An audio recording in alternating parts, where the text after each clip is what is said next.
नमस्कार दोस्तों, स्वागत है आपका एक्सीलेंस फैमिली में। और जो वीडियो सीरीज़ हमने चलाई थी जिसमें हम आपकी एग्ज़ाम के लिए इम्पोर्टेंट जो टॉपिक्स हैं चैप्टर के वो क्लियर करवा रहे हैं, उसका ही अगला चैप्टर में लेकर आया हूं। और अगला चैप्टर हमारा है साझेदार की निवृत्ति तथा मृत्यु। इससे पहले हमने प्रवेश पढ़ा था, तो चलिए स्टार्ट करते हैं दोस्तों। साझेदार का अवकाश ग्रहण या निवृत्ति, इस चैप्टर के दो पार्ट होंगे, एक होगा निवृत्ति और एक होगा मृत्यु। तो पहले हम निवृत्ति पढ़ने जा रहे हैं। तो साझेदार का अवकाश ग्रहण या निवृत्ति क्या होता है वो समझ लेते हैं पहले। जैसे ए बी सी तीन पार्टनर है, इसमें से बी तीनों मिलकर बिजनेस चला रहे हैं, इनमें से बी चला जाता है। कहाँ चला जाता है? पार्टनरशिप को छोड़ के, तो इसे साझेदार की निवृत्ति कहा जाता है। तो मैं इसकी परिभाषा के हिसाब से बोलूं तो जब कोई साझेदार साझेदारी से अपने संबंध विच्छेद कर लेता है उसे साझेदार की निवृत्ति या अवकाश ग्रहण कहा जाता है। इसके कारण क्या क्या हो सकते हैं, इसको एक बार रिकॉर्ड कर लेना, आप लिख लेना कि जब कोई साझेदार साझेदारी से अपने संबंध विच्छेद कर लेता है, मतलब कि अपने संबंध तोड़ लेता है, उसे क्या कहते हैं हम? अवकाश ग्रहण या निवृत्ति कहते हैं। इसके कारण मतलब क्यों भी जाएगा, या तो वृद्धावस्था हो जाए उसकी, है ना, या बीमार ज्यादा रहता हो, दिवालिया हो जाए, या अयोग्य हो जाए, मतलब साझेदारी की जो शर्तें होती है उनका पूरा ना कर पाए, या और भी हो सकता है कि गैर कानूनी कार्यों में लिप्त हो जाए, तो वो साझेदार निवृत्ति ग्रहण कर सकता है, मतलब अवकाश ग्रहण कर सकता है। अब अगला टॉपिक पढ़ते हैं दोस्तों, त्याग व नफे का अनुपात। इसको हमने पहले आगे के चैप्टर में भी पढ़ा था, है ना, रिकॉन्स्टिट्यूशन में, मतलब कि प्रवेश में भी। ये एक ऐसा क्वेश्चन है जो तीनों चैप्टर में कॉमन बनता है। मतलब ये समझ लीजिए कि इस क्वेश्चन के आने के चांसेस 95% है, बिल्कुल आ ही सकता है क्वेश्चन। तो अंतर का आधार सबसे पहला क्या है? जिस अनुपात में साझेदार अपना भाग अन्य साझेदार को देते हैं उसे क्या कहते हैं? त्याग का अनुपात। जिस अनुपात में साझेदार अपना भाग अन्य साझेदार से लेते हैं उसे क्या कहते हैं हम? प्राप्ति का अनुपात। अगला है गणना, नए अनुपात को पुराने अनुपात में से घटाकर। इसको पहले भी बताया था मैंने, घटाना किसको? नए अनुपात को, है ना। तो नए को घटाना है, किस में से घटाना है? पुराने में से। इसलिए इसको कहा गया है गणना कैसे की जाएगी? नए को पुराने में से घटाकर, और पुराने को नए में से घटाकर। पुराने को घटाना है किस में से? नए में से। तो ये अनुपात की गणना इसकी हो जाएगी। गणना का समय कब की जाए? साझेदार के प्रवेश के समय, है ना, साझेदार के प्रवेश के समय गणना की जाएगी, और इसकी गणना की जाएगी साझेदार की निवृत्ति के समय। ठीक है, तो साझेदार के प्रवेश के समय त्याग का रेशो और साझेदार की निवृत्ति या मृत्यु के समय नफे का रेशो। तो इस चैप्टर में हम नफे का रेशो निकालेंगे। सूत्र क्या होगा? पुराना माइनस नया, और इधर नया माइनस पुराना। तो ये एक इंपॉर्टेंट क्वेश्चन जो 4 या 5 नंबर में आपके लिए बनता है। साझेदार के अवकाश ग्रहण करने पर लेखांकन प्रक्रिया, मतलब कि जब वो अवकाश ग्रहण करेगा तो उसको क्या क्या, मतलब उस चैप्टर में, मतलब ये बिल्कुल ये सटीक बात है कि इस चैप्टर में क्या क्या हम करेंगे। प्राप्ति अनुपात ज्ञात करेंगे, है ना, कि भाई जो रिमेनिंग जो पार्टनर्स है, बचे हुए पार्टनर है, वो प्राप्ति किस अनुपात में करते हैं। अवितरित लाभों का संचयों का वितरण, है ना, लाभों और संचयों का वितरण जो अगले चैप्टर से करते ही आ रहे हैं हम। ख्याति का समायोजन भी करते आ रहे हैं, पुनर्मूल्यांकन बनाएंगे, पूंजी खाते बनाएंगे और चिट्ठा बनाएंगे, है ना। साझेदार की निवृत्ति पर लाभालाभ अनुपात, कि जब साझेदार निवृत्त होगा तो उनके प्रॉफिट एंड लॉस रेशो को कैसे कैलकुलेट हम करेंगे। एग्जांपल है ए बी तथा सी 3-2-1 में साझेदार है। सी फर्म से निवृत्त होता है, निम्नलिखित दशा में उनके अनुपात की गणना कीजिए। ऐसा हमने एडमिशन में भी किया था कि एक पार्टनर आया था और बाकी उन दोनों पार्टनर के लिए नया अनुपात हमने निकाला था। तो यहां भी हम जो ए बी सी है, इसमें बोला जा रहा है कि सी निवृत्त हो रहा है, और इनका रेशो क्या था? 3:2:1। अब सी निवृत्त हो रहा है तो इसके नए अनुपात की गणना करेंगे कि बचे हुए पार्टनर्स का नया अनुपात क्या होगा। देखो, ए तथा बी पुराना अनुपात यथावत रखें, इसका मतलब ए बी सी 3:2:1 में पार्टनर है। अगर ये 3:2:1 मतलब 3/6, 2/6 और 1/6। तो अगर सी निवृत्त होता है तो ये यथावत अपना अनुपात रखेंगे, तो इनका अनुपात कितना होगा? 3:2। परंतु अब जो हर की संख्या होगी वो कितनी हो जाएगी? 3/5 और 2/5। सी अपना संपूर्ण भाग ए को दे देता है, ए बी सी 3, 2, 1, है ना। सी अपना संपूर्ण भाग ए को दे देता है, तो इनका रेशो था कितना पहले 3/6, 2/6 और 1/6 इनका रेशो था। अब वो क्या बोल रहा है कि सी अपना संपूर्ण भाग ए को दे देता है, तो ए का भाग 3/6 तो पहले से था, 1/6 और उससे मिल गया, तो ये हो गया 4/6, है ना। 4/6 ए का हो गया, तो बी का कितना हो जाएगा 4/6 ए का, तो 2/6 बी का। देखो इसको हम छोटा कर सकते हैं, 2 एकम 2, 2 दूना 4, 2 तिया 6, 2 तिया 6। इसका मतलब नया रेशो हम लिख सकते हैं 2:1। अगला, सी अपना संपूर्ण भाग बी को दे देता है, वही ए बी सी 3 2 1, है ना। अब सी अपना भाग किसको दे देता है बी को, तो बी के पास पहले कितना था 2/6, 1/6 उससे मिल जाएगा, कितना हो गया 3/6। अब यहां देखो ए का पहले कितना था 3/6, अब बी का कितना हो गया 3/6, मतलब ये तो बराबर बराबर अनुपात हो गया, है ना। तो यहां पर हो जाएगा बराबर बराबर अनुपात। सी का भाग ए तथा बी बराबर बांट लेते हैं, इंपॉर्टेंट है ना। 3 2 1 में पार्टनर है ना, बटे है 6 6 6। अब सी का जो भाग है, सी का भाग 1/6, इसको बराबर बराबर दोनों में बांट दो, बराबर बराबर मतलब आधा आधा, तो 1/6 का 1/2 कितना होता है 1/12, मतलब इसका गुणा करे तो ए कितना रखेगा 1/12। ये ए का प्राप्ति अनुपात है, क्योंकि ये ए ले रहा है, तो ए के पास पहले कितना था 3/6, अब 1/12 उससे कितना किससे मिल जाएगा सी से। देखो सी से क्यों मिल रहा है, क्योंकि सी जा रहा है तो अपना रेशो छोड़ के जाएगा, तो उसका रेशो कौन रख लेगा ए रख लेगा, है ना।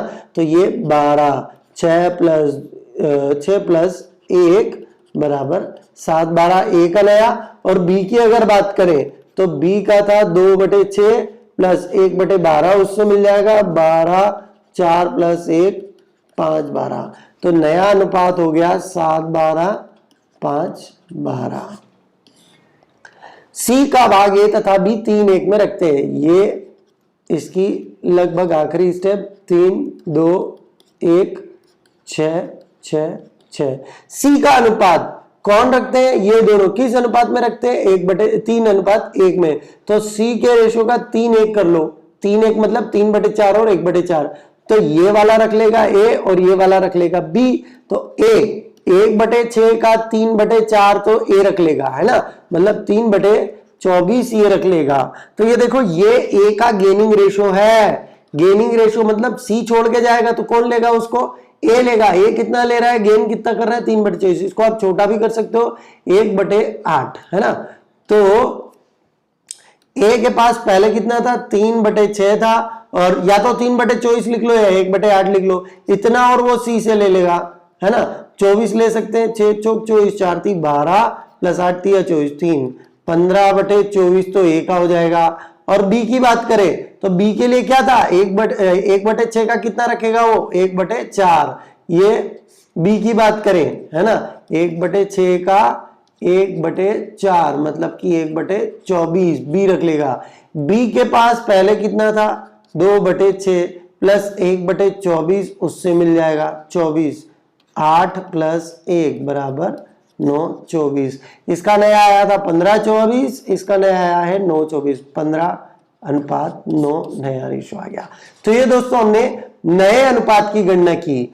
अब ये नए अनुपात की गणना के जो क्वेश्चन है ये 2 नंबर में भी पूछा जा सकता है, 4 में भी पूछा जा सकता है, और क्वेश्चन में तो काम आएगा ही सही। अब एक मोस्ट इंपॉर्टेंट क्वेश्चन जो आपको 4 या 5 नंबर में पूछा जाएगा, ये डिपेंड करता है आपकी ब्लूप्रिंट के ऊपर।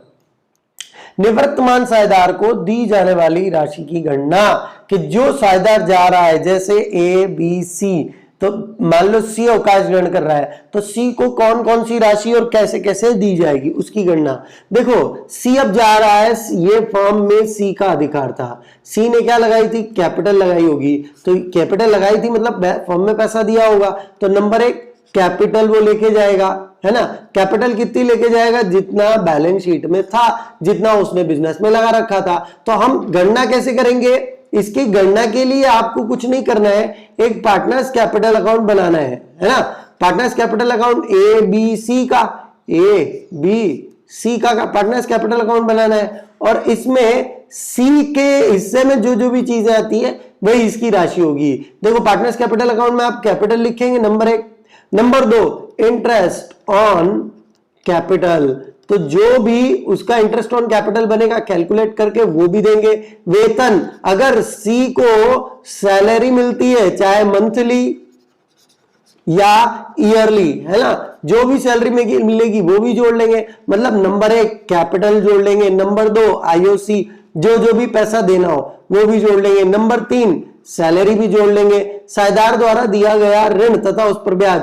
अगर ये देखो, ये रहा सी ने फर्म को कोई लोन दिया था, है ना, तो वो भी फर्म इसको वापस करेगी। तो क्या क्या करेगी, नंबर 1 लोन तो वापस करेगी, अगर उस पर कोई इंटरेस्ट बना हो, इंटरेस्ट ऑन लोन, तो वो भी फर्म वापस करेगी। अगली, चालू वर्ष का लाभ, इसकी गणना हम कर लेंगे कि भाई अब मान लो 31 मार्च 2017 को पार्टनर जा रहा है, तो इस वर्ष का लाभ भी तो उसको मिलेगा, तो प्रॉफिट भी उसको मिल जाएगा, है ना। साथ ही विगत वर्षों के संचित लाभ, अगर पुराने सालों में कोई जनरल रिजर्व रहा है ना, वो साथ ही चीज बताई थी मैंने, general reserve, P&L, WCR, IFR, है ना, ये तो पुराना लाभ है। और इधर गुडविल जो राइट ऑफ करना है ना, P&L, एडवर्टीजमेंट, सस्पेंस, ये चीजें, तो प्रॉफिट लॉस का भी इनमें ट्रीटमेंट करेंगे। तो ये भी चीजें हैं, तो एक्यूमुलेटेड P&L भी इसको देंगे। आहरण, अब आहरण की बात करें दोस्तों, तो ये सब तो इसको मिलने वाली राशियां हैं। तो पहले इनका क्या करेंगे, हम टोटल कर लेंगे कि मान लो आपको 5 लाख रुपए इन सब का टोटल होता है, तो अब इससे जो लेना है फर्म को वो भी तो काटा जाएगा। देखो पार्टनर्स कैपिटल है, इधर वाली चीजें तो हमने लिख ली, इधर क्या लिखते हैं हम, आहरण लिखते हैं, आहरण पर ब्याज लिखते हैं, लॉस लिखते हैं, तो जो इससे लेना है वो भी तो टोटल करेंगे। तो इनमें से लेस भी करेंगे आहरण, है ना, आहरण पर ब्याज है तो वो भी, है ना। और विगत वर्षों के संचित लाभ हानि, मतलब जो देना था वो जनरल रिजर्व वगैरह तो ऊपर दे दिया हमने, और अगर कोई लॉस है तो वो भी इसके खाते से हम कम कर देंगे। हिसाब पूरा बनाना है इसको, साझेदार द्वारा लिया गया ऋण तथा उस पर ब्याज। अगर यहां देखिए, अगर साझेदार ने, यहां पहले क्या लिखा था अपन ने, लोन, कि सी ने फर्म को लोन दिया है तो फर्म उसको वापस करेगी। अगर फर्म ने सी को लोन दिया है ना, तो सी को इसको चुकाना पड़ेगा वापस फर्म को। इसलिए अगर सी ने फर्म को लोन दिया है ना, सी ने फर्म को लोन दिया है, तो उस लोन को भी आप लेस कर लीजिए, लोन प्लस उसके ऊपर इंटरेस्ट, मतलब कि ऋण तथा उसका ब्याज। मतलब जो भी पैसा साझेदार को फर्म से लेना है वो जोड़ लेंगे, और जो भी फर्म को देना है उसको भी समायोजित कर देंगे, और जो राशि बचेगी वो दे देंगे। ख्याति तथा पुराने लाभ का समायोजन, है ना। अब जब साझेदार जाएगा तो उसमें ख्याति तथा पुराने लाभों का हम समायोजन कैसे करेंगे दोस्तों, इसके लिए मैंने एक एग्जांपल सेट किया है। इस एग्जांपल को समझते हैं कि ए बी तथा सी एक फर्म में 3:2 अनुपात में साझेदार है। 31 मार्च को बी कौन अवकाश ग्रहण कर रहा है, बी फर्म से अवकाश ग्रहण करता है। उस तिथि तक फर्म की पुस्तकों में 30,000 रुपए क्या था, सामान्य संचय, 12,000 रुपए लाभानी, और इंपॉर्टेंट चीज डेबिट, लाभानी डेबिट लिखा है, इसका मतलब ये लॉस है, और 6,000 रुपए कर्मचारी क्षतिपूर्ति कोष में था। तो इनका आप क्या ट्रीटमेंट करेंगे, है ना। इसमें मैं एक और चीज जोड़ देता हूं, है ना, ताकि अपन ख्याति का भी यही ट्रीटमेंट कर लेंगे कि फर्म की ख्याति रुपए 30,000 आंकी गई, ठीक है। अब मैंने यहां फर्म की ख्याति भी लिख दी है, तो हम ख्याति का ट्रीटमेंट भी, गुडविल का ट्रीटमेंट भी इसी में देख लेंगे। देखिए 3-2 में पार्टनर है ना, यहां पर अपन स्टेप लिख लेते हैं, क्या है, तो ये ए बी सी 3-2-1 में साझेदार है, मतलब 3/6, 2/6 और 1/6, है ना। अब अवकाश ग्रहण कर रहा है कौन, बी जा रहा है, निवृत्त हो रहा है।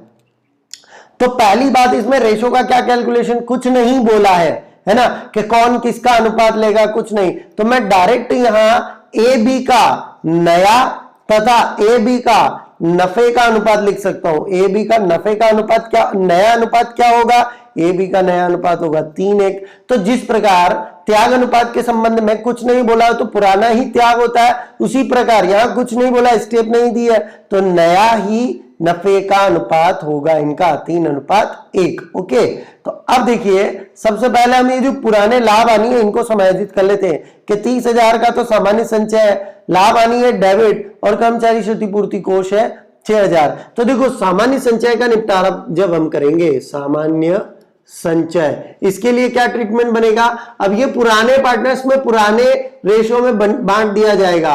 General reserve account debit to A's capital to B's capital to C's capital, है ना। सामान्य संचय कितना था 30,000 और पुराना रेशो क्या है 3:2:1, तो इनमें बढ़ जाएगा 15, सॉरी ये तो रहा आपका 30,000 और ये बढ़ जाएगा 15,000, 10,000 और 5,000। ये सामान्य संचय बांट दिया।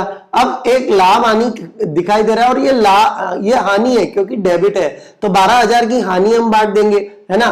लाभ हानि वो भी कौन सी वाली, डेबिट वाली। देखो जनरल रिजर्व होता है प्रॉफिट, इसको जब बांटा था तो मैंने जनरल रिजर्व को डेबिट किया था। अब मैं अगर हानि बांटूंगा तो हानि को मुझे करना पड़ेगा क्रेडिट, तो पार्टनर क्या हो जाएगा debit A's capital account debit B's capital account debit, पुराने में बटेगा इसलिए तीनों पार्टनर डेबिट हो जाएंगे और 2 में आ जाएगा profit and loss account. Profit and loss कितना दिखाई दे रहा है आपको 12,000। 12,000 को 3:2:1 में वही पुराने रेशो में ही बांट दिया जाए 6:4:2। अगला है कर्मचारी क्षतिपूर्ति कोष 6,000 रुपए, है ना, तो ये बांट दीजिए आप। ये भी प्रॉफिट होता है, देखो WCR, है ना, वर्कमैन कंपनसेशन रिजर्व, ये भी प्रॉफिट ही है। इस पे क्लेम कोई दे नहीं रखा है आपको कि प्रोविजन ये बनाना है वो बनाना है, तो WCR मतलब वर्कमैन कंपनसेशन रिजर्व को बांट दीजिए आप, तो ये जनरल रिजर्व की तरह बढ़ जाएगा 2, एज कैपिटल 2, बीज कैपिटल 2, सीज कैपिटल 6,000 है, वही पुराने रेशो में 3,000, 2,000, 1,000। तो साथियों यहां हमने पुराने लाभ हानि का ये कर लिया है। अब यहां ख्याति कितनी आकी गई है 30,000, तो ख्याति के लिए समायोजन कर लेते हैं। ख्याति के लिए समायोजन, है ना, तो ख्याति के लिए समायोजन क्या करेंगे अपन, देखो ए बी सी 3:2:1 में पार्टनर थे, बी जा रहा है तो नया रेशो या नफे का अनुपात भी क्या रहेगा, नफे का अनुपात रहेगा, मतलब गेनिंग रेशो रहेगा 3:1, है ना। तो अब देखो बी जा रहा है मतलब अपना रेशो छोड़ के जा रहा है, तो छोड़ के जा रहा है मतलब त्याग करके जा रहा है, तो यहां बी तो क्या कर रहा है, त्याग कर रहा है। कितना त्याग कर रहा है 2/6 का, और नफा किनको हो रहा है, इन दोनों को, किस अनुपात में 3:1 के अनुपात में। तो ख्याति का समायोजन का एक ही तरीका केवल क्या होता है, gaining partners capital account debit to sacrificing partners capital account, मतलब गेन वाले को डेबिट कर दीजिए और सैक्रिफाइस वाले को क्रेडिट कर दीजिए। यहां गेन कौन कर रहा है, ए और बी, तो ए और C, sorry, as capital account debit, C's capital account debit to, अब सैक्रिफाइस कौन कर रहा है, जो जा रहा है, बीज कैपिटल अकाउंट, है ना। ख्याति बी सैक्रिफाइस कितना कर रहा है, ये देखिए आप, बी त्याग कर रहा है 2/6, क्योंकि उसका रेशो वही था 30,000 फॉर्म की ख्याति, 2/6 वो त्याग कर रहा है, 10,000 रुपए उसकी ख्याति बनती है ना।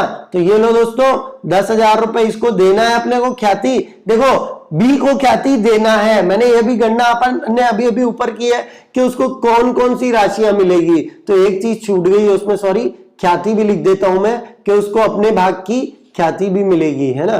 तो यहां पर एक चीज और लिखने से रह गई मेरी, पूंजी तो मिलेगी पूंजी पर ब्याज भी, और अपने हिस्से की ख्याति ये भी उसको मिलेगी, ठीक है, और ख्याति की गणना भी हो जाएगी इसमें।